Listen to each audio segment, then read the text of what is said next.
Meu nome é Dani Araújo, eu sou expert em design de interiores, trabalho nessa área há mais de 10 anos e tenho aí uma experiência de mais de 450 projetos assinados. É muito projeto, tá?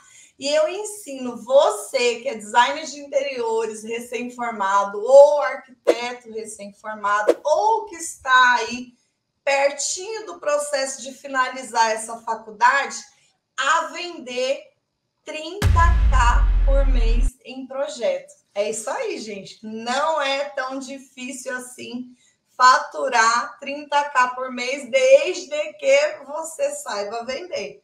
Então, é totalmente possível, tá bom? Nessa aula, eu vou falar para esse pessoal, tá? Os designers de interiores e arquitetos que estão iniciando a carreira. É muito importante frisar que qual que é o meu intuito aqui, gente? O meu intuito aqui é transbordar tudo que eu aprendi em 10 anos. Porque o que acontece? Na prática, mesmo você sendo novo, né, de carreira, a responsabilidade de tocar uma obra é tremenda. Obra envolve sempre alto prejuízo financeiro, alto prejuízo emocional, muito desgaste, muita tensão. É assim que funciona uma obra, tá? Isso é um universo natural. Agora, o que acontece? Esse pessoal que está saindo do mercado sai com toda boa vontade, com toda a ilusão de que vai dar tudo certo, mas sem experiência. E nem o cliente, nem o mercado e nem os fornecedores vão poupar você porque você é inexperiente. Então, o melhor jeito é você ir munido de muita informação, de muito conhecimento, para na hora em que as coisas acontecerem, você já saber ali como você vai poder conduzir cada situação, tá bom? Então, vamos lá.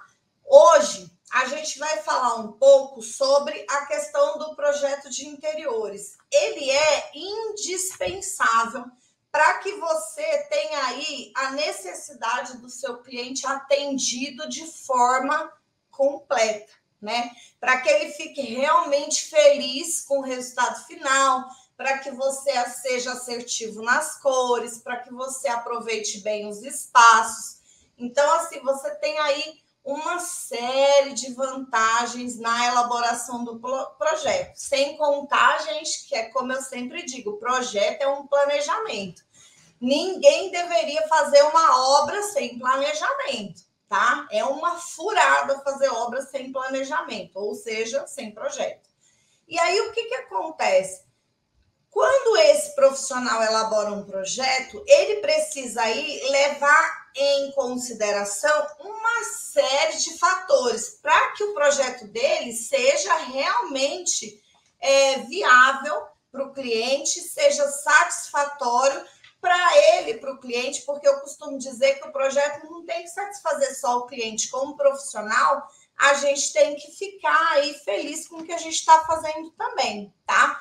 E aí existem, assim, uma sequência de desafios durante a elaboração desse projeto. Para que isso seja feito de forma concreta, que isso seja bem conduzido, seja bem sucedido, você precisa aí levar em consideração algumas coisas para que o sucesso desse projeto não seja inviabilizado, tá bom? Então, para que isso não aconteça, o melhor dos mundos é que o profissional que está à frente disso, ele assuma uma postura de se antecipar aos problemas. Gente, pega essa chave. Profissional que só resolve problema não vai longe. Você tem que ser as duas coisas. Quem se antecipa ao problema, tá? E quem resolve o problema quando escapa do seu planejamento. Então, vamos lá. Isso é um perfil muito importante que você vai precisar desenvolver. Então, vamos lá. A melhor forma de driblar os obstáculos, tá? É disso que a gente vai falar aqui hoje. Quando a gente fala de obstáculos, a gente está falando assim, que a gente sempre tem desafios nas obras, na elaboração de projeto. E hoje a gente vai falar de 4 deles que são grandes desafios para quem está aí se recém-formando, tá bom? O primeiro desafio, que é muito grande, é você identificar com clareza a necessidade do cliente. Pensa comigo. Você atende aí uma gama, no nosso caso, uma gama enorme de clientes. E cada cliente é um cliente, tá? Aí o que acontece na prática? Cada cliente tem uma forma de comunicação, cada cliente vai explicar o que sente de uma maneira, cada cliente tem uma forma de conduzir as suas emoções. Ih, Dani, que complicado, né? É isso mesmo? É isso mesmo, tá? Então, assim, você vai precisar desenvolver uma habilidade ímpar de falar menos, ouvir mais e entender o que essa pessoa está dizendo, tá bom? Por exemplo, quando o cliente diz para mim que ele precisa de bastante espaço, não quer dizer que é para deixar a casa dele vazia. Quer dizer que os espaços de circulação precisam ser amplos. Entendeu? Então, é isso aí. Só que aí, no meio do caminho, às vezes, a gente pega clientes que são confusos, que são inseguros com relação ao que eles querem. E aí, o nosso papel é entender que esse é o perfil do cliente e oferecer, conduzir o trabalho de forma que isso não piore. Então, vou dar um exemplo. Se eu tenho uma pessoa que eu já entendi que ela é prática, que ela é objetiva, eu oferecer para ela 3 possibilidades para ela escolher uma, beleza. Se eu percebo que o cliente é inseguro, eu defino a melhor possibilidade e peço para ele aprovar.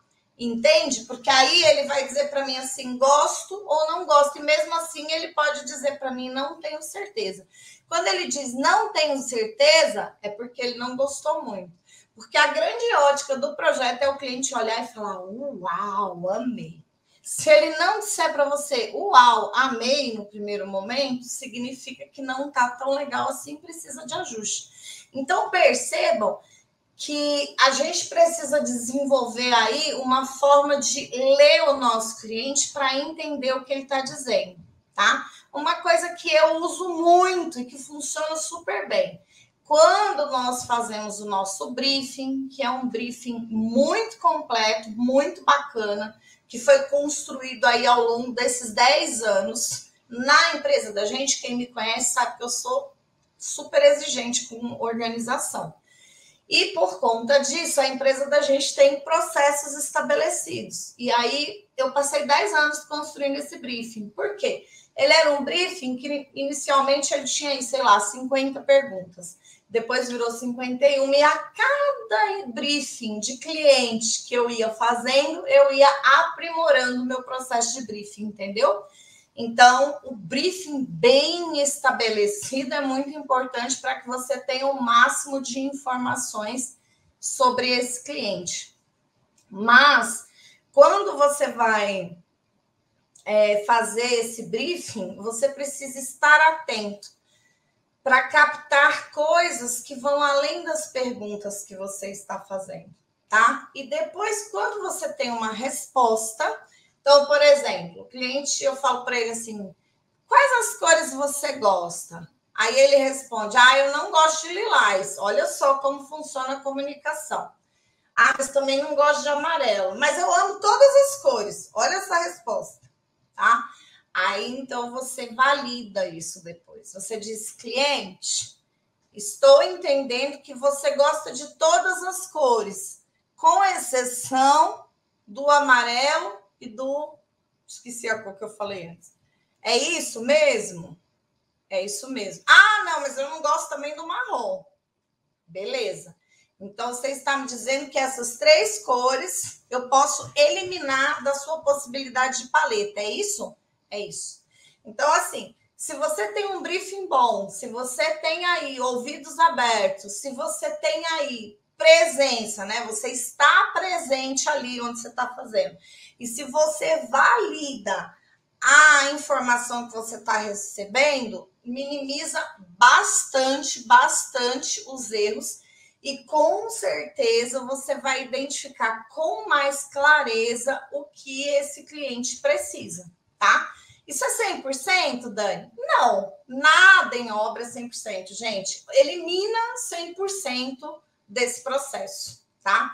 A gente chega aí muito perto, a gente tem um trabalho excelente, mas a gente está lidando com pessoas, tá? Então, mesmo a gente fazendo tudo isso, ainda corre o risco de a gente precisar ajustar uma coisinha ou outra. Agora, imagina sem fazer, tá? Então, esse é um dos desafios. O segundo desafio, equilibrar as exigências do cliente e as possibilidades. Primeira coisa, você tem que ter certeza do que você está dizendo. Por quê? Quando você tem certeza do que você está dizendo, você convence o outro que também sente que você está certo do que está falando, tá? Então, assim, elimine a palavra acho do seu vocabulário, tá bom? Porque quando você fala acho, você está dizendo que também não tenho certeza. Como você vai convencer alguém se você mesmo não tem certeza? Então, isso é para a vida, tá bom? E aí você precisa entender quais são as exigências que o cliente está fazendo e as possibilidades reais que a gente tem. Vou dar um exemplo prático.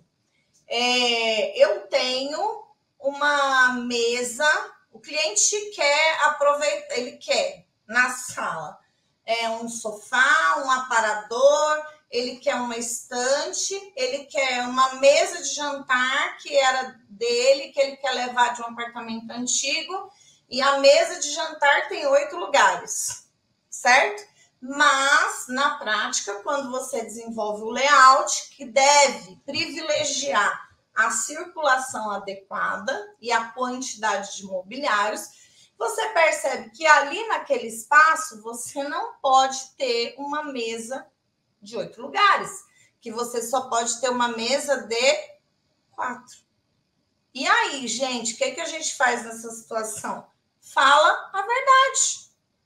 O que eu faria nessa situação? Cliente, deixa eu explicar uma coisa para você. O espaço que a gente tem aqui é só para uma mesa de 4 lugares. Mas 4 lugares é muito pouco. Então beleza. Quantas pessoas você recebe? Eu recebo 10. Então eu preciso aí de mais 6 lugares. Entendi. E que tal se a gente então colocar mais uma mesa na varanda gourmet, que é integrada com a sala? Mas eu não quero mesa na varanda gourmet. Entendi. Você não quer uma mesa? Não. Então a gente tem uma outra possibilidade, é não ter sala de estar e ter só uma sala de jantar. Não, isso eu não quero. Então, chegou o momento de você fazer uma escolha. De repente, reduzir a quantidade de pessoas que você convida. Mas, gente, é fato. A possibilidade é aquele espaço. Eu não tenho como aumentar, principalmente quando a gente fala de apartamento, né? Então, se é isso que a gente tem, é com isso que a gente tem que conviver, entende? Uma coisa é o cliente querer ter uma mesa de 12 lugares, outra coisa é caber. Então, isso precisa você ser firme na sua fala. Primeiro, você ter certeza do que você está falando, tá? E depois você ser firme na sua fala. Por quê? Lembre-se que o cliente contrata a gente para executar um projeto porque ele não tem esse conhecimento técnico. Então, o seu papel ali tem que ser de orientador. E a sua orientação tem que ser assertiva, senão você vai colocar o seu cliente numa furada.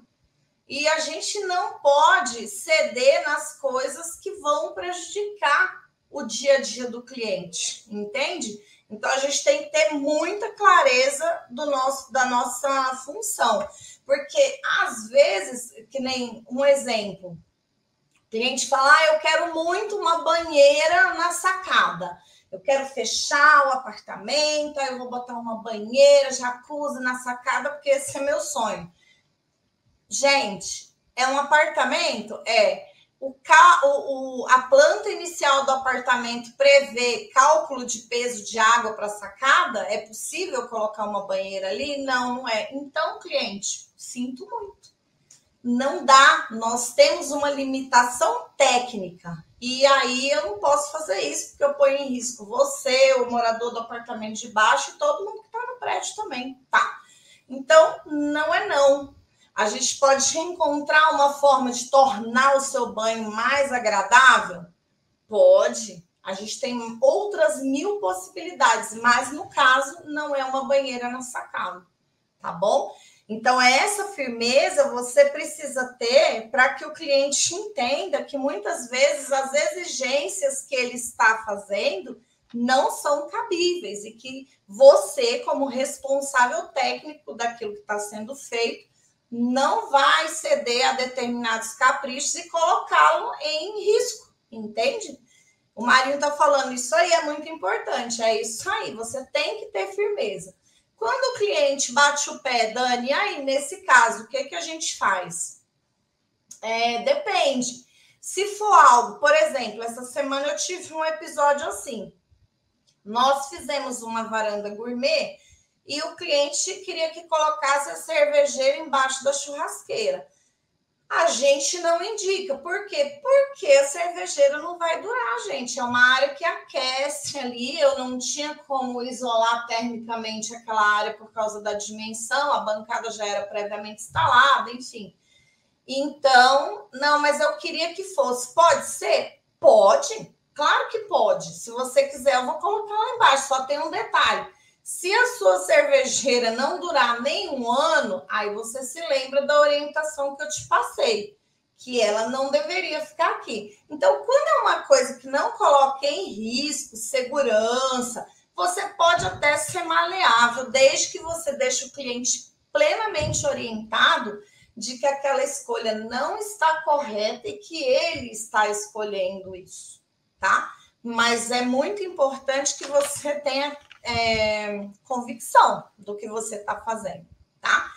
Outro ponto muito importante, outro desafio que a gente encontra aí ao longo da carreira é fornecedor. Fornecedor é uma coisa muito, né? A gente tem excelentes fornecedores, mas a gente levou entre os fornecedores que o Marinho conhecia e os que eu conhecia, nós levamos aí uma média de 10 anos. Eu diria que até um pouco mais, uns 12 anos para ter a carteira de fornecedores que a gente tem hoje. Porque existe um pino aí no meio do caminho, né? O fornecedor é bom, ele é bom, mas o preço dele cabe no bolso do cliente? Muita calma nessa hora. Então, o grande lance está em você ter bons fornecedores com um preço justo, porque a gente tem fornecedores ruins com preços muito bons, e a gente tem fornecedores com preço muito bom, viável, né? E com um trabalho muito bom. Também a gente tem fornecedores caros com um trabalho ruim, e a gente tem fornecedores caros com um trabalho muito bom. Então, você precisa entender aí como você vai se posicionar diante disso. Então, assim, essa questão do fornecedor é uma preocupação extra, tá? Porque se o fornecedor fizer besteira na sua obra, o cliente não vai nem considerar que aquele fornecedor não é você, né? Se você indicou um fornecedor, você que vai ser cobrado por isso, tá? E por mais que a gente fale, olha, eu tô te indicando essa empresa não é minha, esse cara trabalha comigo há 10 anos, ele trabalha bem, mas eu não posso me responsabilizar efetivamente pelo serviço dele. Até hoje ele não fez nenhuma besteira, mas vai que, né? Mesmo assim, com toda essa fala, você vai ser cobrado, tá? E aí, o que acontece? É muito, muito importante você escolher gente que tenha alguns critérios. Primeiro, que é o básico, competência técnica. Outra coisa que é básica, mas que nem todo mundo tem, caráter, certo? Aquela pessoa que combina aquilo e que faz aquilo. Isso também é básico, né, gente? Mas, às vezes, é difícil encontrar no mercado da gente. Uma outra coisa que é importante, a pessoa entender a sua importância como cliente. Por quê? Uma coisa é a Elaine que vai lá e contrata aquele marceneiro hoje para fazer a casa dela e depois ela vai fazer a marça daqui 20 anos, tá? Ou 15. Outra coisa sou eu, que mando 4, 5 serviços para o cara todo mês. Então, ele tem sim que me prestar um serviço melhor. Ele tem sim que me dar um pouco mais de atenção. Ele tem sim que estar caminhando comigo ali no dia a dia. Porque se na hora que eu tenho um problema, imagina que a gente administra de 10 a 12 obras ao mesmo tempo. Se eu tenho um problema em 3 obras e o cara não me atende nenhuma das 3, imagina o caos que vai virar a minha vida, tá?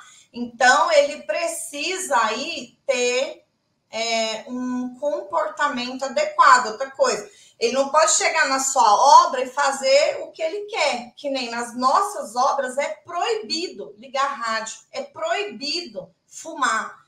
Tem que estar uniformizado, tem que estar usando equipamento de segurança. E se o fornecedor não se encaixa nisso, aí não dá para trabalhar com a gente.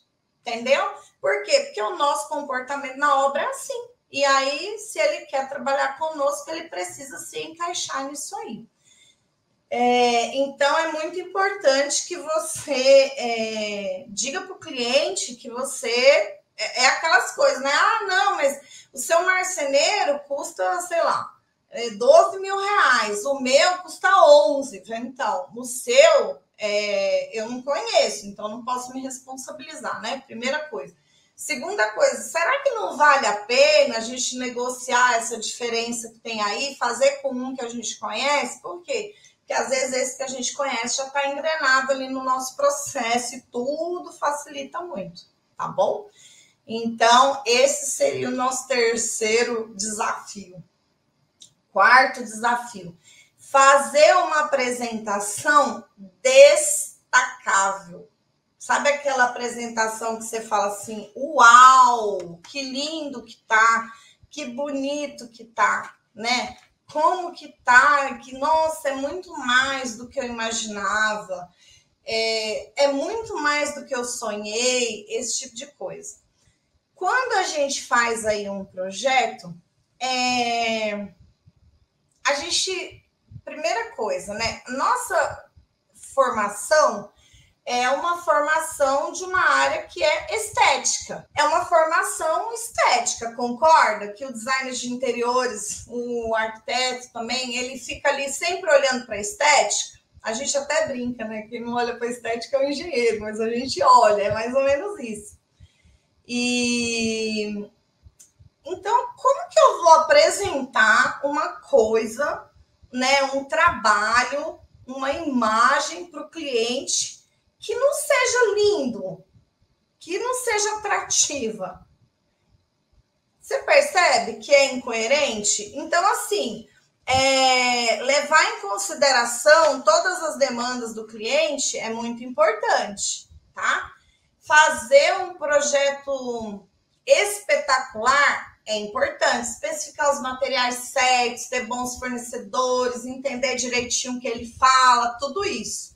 Só que assim, se eu apresento aquilo de qualquer jeito, se eu não sou capaz de traduzir, de encantar, de fazer a pessoa se apaixonar pelo que eu estou mostrando, tudo aquilo vai pelo ralo.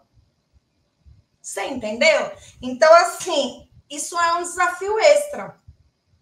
Vamos pensar assim, a qualidade da minha imagem não é tão boa.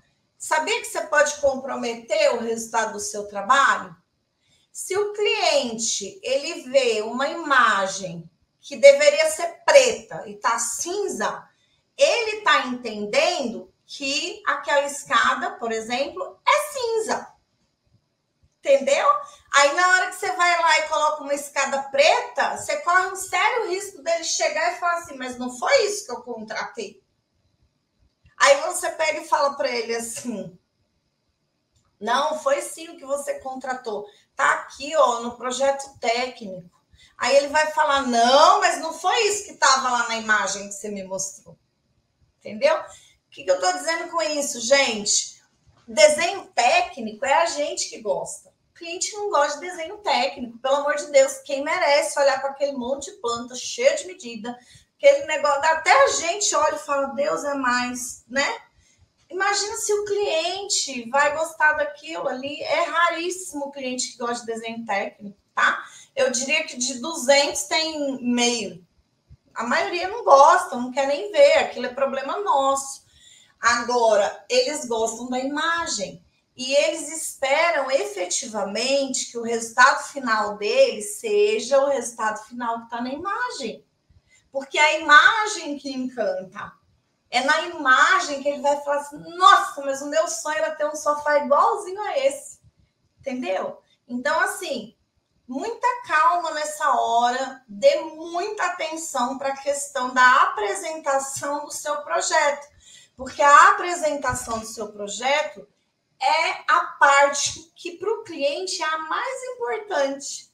Porque é ali, naquele momento, em que ele consegue enxergar o que ele disse para você que era o sonho dele, ali ele vai conseguir enxergar se você deu atenção para o que ele estava falando, se você captou todas as informações que ele te passou e se você foi competente o suficiente para transformar aquilo numa coisa super bonita. Se você conseguiu ler o sonho dele, entendeu? Então, assim, tem que ter tudo isso e ainda tem que estar lindo. Então, o vidro tem que ter brilho de vidro, certo? O espelho, ele tem que ter a cara de espelho. Que mais? A iluminação tem que ser evidente. Se eu tenho vidro também é um bom exemplo para isso, quando a gente fala de imagem. O vidro é opaco? Não, o vidro é transparente. Então, ele tem que ser transparente. Se eu ponho um vidro embaçado no banheiro do cliente, ele olha e ele não vê a transparência, na hora que ele vai receber, ele está imaginando que aquilo ali é opaco. E depois, se ele bater o pé e disser que não quer, você está errado, porque o seu desenho não tinha a qualidade que deveria ter. Tá bom? Então, assim, se vamos fazer 3D renderizado, a gente tem que fazer com competência e com qualidade. A gente não tem uma máquina super apropriada, porque as máquinas não são baratas, né, para chegar nesse processo. Aí, então, a gente não trabalha com vídeo, trabalha só com a imagem. Mas o que quer que seja que a gente opte por fazer, a gente tem que fazer o top, tem que fazer muito bem feito. Perguntas. Como expor para o meu cliente que aquilo que ele solicitou não é viável no projeto? Gente, cada pessoa tem um jeito, né, de dar notícia ruim. Tem gente que rodeia um pouco, tem gente que faz uma brincadeira antes, né? Tem gente que leva um copo de água com açúcar primeiro, então cada pessoa tem o seu jeito aí, né? O meu jeito é assim, Dani, eu quero muito que aqui caiba uma mesa de jantar de 6 lugares. Vamos dizer que eu estou lá no apartamento conversando com a cliente, tá? E eu já tenho experiência, já tenho noção, né, do que cabe, do que não cabe, de acordo com o tamanho do apartamento. Mas você não tem. Então, qual é a melhor resposta? Você dizer para ela, se for possível, se couber, colocaremos. Mas se não couber, eu vou te avisar. E aí a gente vai encontrar juntos outra solução. Você não está dizendo que você vai fazer uma coisa que é impossível.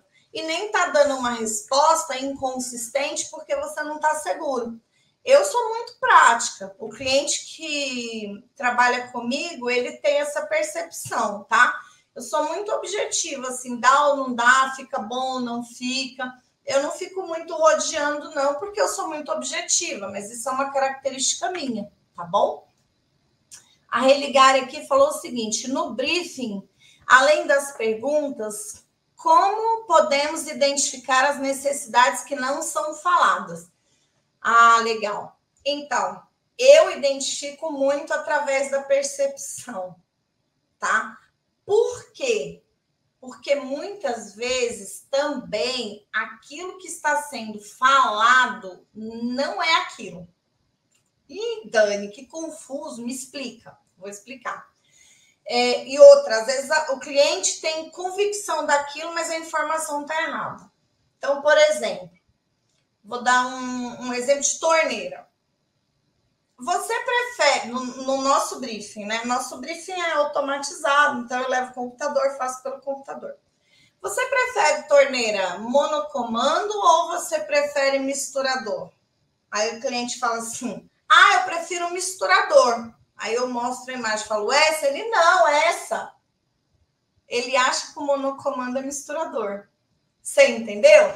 E assim, por que na cabeça dele o misturador é o monocomando? Porque o monocomando, ele tem água quente e fria do mesmo jeito. Tecnicamente, ele não entende muitas vezes a diferença. Você percebe? Então, assim, eu procuro ter a comunicação o mais assertiva possível e tentar, de todas as formas, trabalhar no sentido preventivo para cercar a fala do cliente de situações que privilegiem o meu entendimento. Então, por exemplo, eu mostro para ele um desenho, eu peço para ele me mostrar o que ele está imaginando, eu ouço o que ele fala e depois eu confirmo, eu estou atenta na hora que eu estou fazendo um briefing, eu tento organizar as informações, por quê? Muitas vezes, quando você chega perto do cliente, aí ele fala, ele vê que ele tem a oportunidade de falar do sonho dele, e despeja aquele monte de informação em cima de você, você fala, meu Deus, vai perder todas essas informações. Então, o que eu faço? Eu faço uma orientação prévia, eu falo, cliente, vou explicar para você como funciona. A gente vai ter a oportunidade de falar tudo que você tiver para me falar, mas eu preciso que isso seja feito de forma ordenada, para não perder nada do que você vai me dizer. Entende? E aí, assim, a gente vai dividir a nossa conversa em ambientes. Se no final tiver alguma coisa que eu não te perguntei, óbvio, você pode me falar. E aí a conversa flui meio que mais tranquilamente. Só que muitas vezes eu ainda preciso puxar o cliente de volta para o foco. Porque o papo de interiores, para quem está querendo fazer uma obra, um projeto, é motivo de muita ansiedade. E às vezes a pessoa entra pela cozinha, já sai na área de serviço e calma, vamos falar agora da cozinha, entendeu? Muitas vezes eu preciso puxar o cliente de volta. Outra pergunta. Aqui a gente fala assim, quais os softwares indicados para renderização? A gente tem alguns, né? No escritório, a gente tem projetista que trabalha com Revit, a gente tem projetista que trabalha com Sketch e V-Ray, a gente trabalha aí com as partes de plantas no AutoCAD. Então, assim, você tem aí uma gama de softwares disponíveis no mercado, né? A gente, pelo menos assim, eu tenho uma leitura de que quanto melhor a imagem, quanto mais otimiza o processo, melhor. Antes a gente trabalhava com Sketch e V-Ray, a mão de obra para esses softwares ela é mais fácil de encontrar. A do Revit é mais difícil, mas o Revit traz melhor qualidade na imagem, ele facilita o processo de planta na sequência. Então, a gente está aí caminhando nesse sentido em formato de teste. Mas você tem aí softwares que fazem bem o papel deles, viu? Muitos, muito legal é o resultado final. Existem cursos que me ajudam a melhorar as minhas apresentações? Sim, tá? Existem sim. Um é o Canvas, pode te ajudar. O PowerPoint pode te ajudar. Uma coisa muito importante, tá, gente? Cuidado com o português, porque assim, eu sou das antigas, tá? Então, erro de português para mim é um absurdo. Hoje o pessoal não dá mais tanta bola para isso, mas eu acho que deveria dar, porque fala muito a respeito de quem você é e como você se comunica. Eu acho que assim, Photoshop é legal, tá? Para você saber como manusear as ferramentas, ou que nem, por exemplo, no meu caso, eu não sei manusear todas essas ferramentas, né? Eu já sou mais das antigas, na minha época era fax, esse tipo de coisa, tá?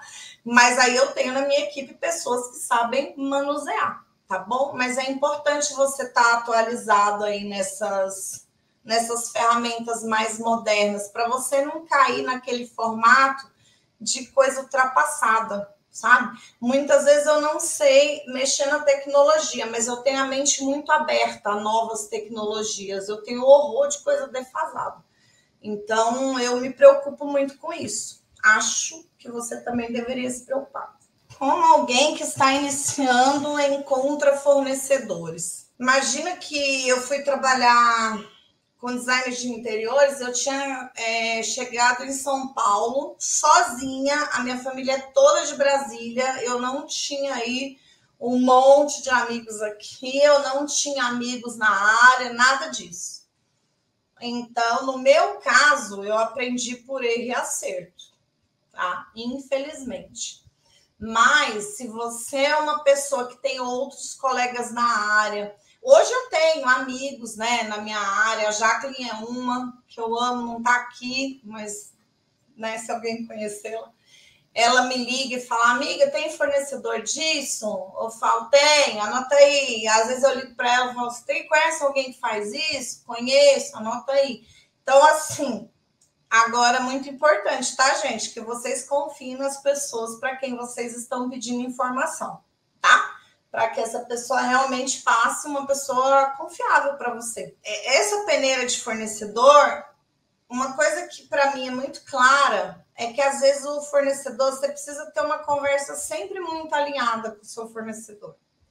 Porque tem alguns fornecedores, principalmente de mão de obra, que às vezes as pessoas tendem a misturar um pouco as coisas, né? E aí, como já trabalha muito tempo, é amigo, e o amigo sempre fica para depois, né? Então, na obra da gente não funciona assim, tá? Fornecedor bom é fornecedor para mim que se mantém na postura de fornecedor eternamente. Então, pode ser meu amigo, a gente pode ter aí uma larga amizade, sem problema nenhum, mas na hora de trabalhar, é trabalhar, tá?